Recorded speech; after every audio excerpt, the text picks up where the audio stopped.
When reading and rereading his greatest plays, we often ask ourselves if really there's anything at all about the human condition that Shakespeare didn't understand. And nowhere are we more likely to be overawed by the subtlety and the depth and comprehensiveness of Shakespeare's thinking than in politics.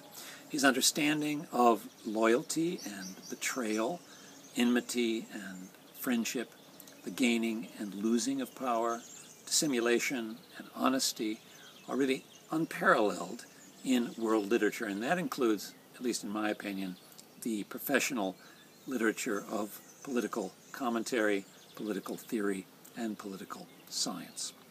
The purpose of the course I'm proposing to you is to introduce students from around the world to the principal political themes woven throughout some of Shakespeare's greatest plays. To convey what I have in mind, let me give you an example. At the beginning of Othello, Desdemona's father accuses Othello of having seduced Desdemona with some kind of mind-altering drugs. The Council of Venice, which hears this accusation, chides the father in this way. To vouch this is no proof. In other words, to make a claim isn't to prove the claim.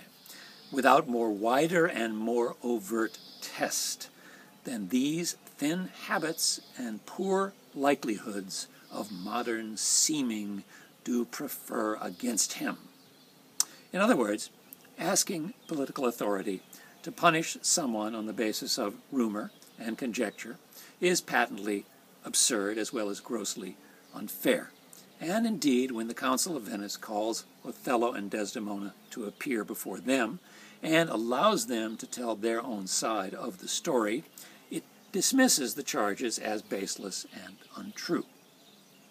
This entire exchange, the beginning of the play, provides very essential background for understanding the best-known scenes in the play where Iago, the malicious Iago, pours his duplicitous lies about Desdemona's infidelity into the ear of the gullible Othello.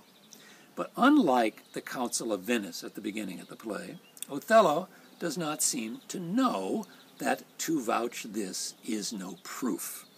Or, to reformulate the point in some kind of legalese, he doesn't understand the limited probative value of hearsay and circumstantial evidence. As a consequence, he never forces the accuser, Iago, to make his accusation in public, nor does he let Desdemona tell her side of the story. And so, on the basis of alleged facts, untested in any sort of fair procedure or adversarial process, Othello puts his guiltless wife to death. Now, of course, the story is infinitely rich in implications and connotations, some of which I will definitely discuss in the course.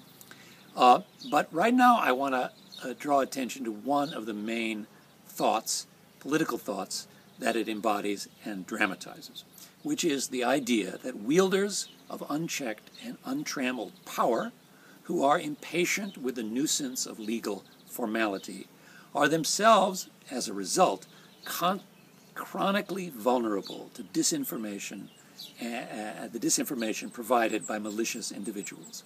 Not only are the powerful less powerful than they think, but their very power makes them magnets for strategic deception and manipulation by their courtiers, by their allies, by their rivals. This is not just a literary conceit, but it's a profoundly realistic insight into one of the principal paradoxes of political power. In fact, I'm certain that every student who would take this course, if I end up giving it, could discover examples in his or her own country where power has gone blind exactly because it has shed all limits and restrictions on the ruler's personal willfulness and discretion.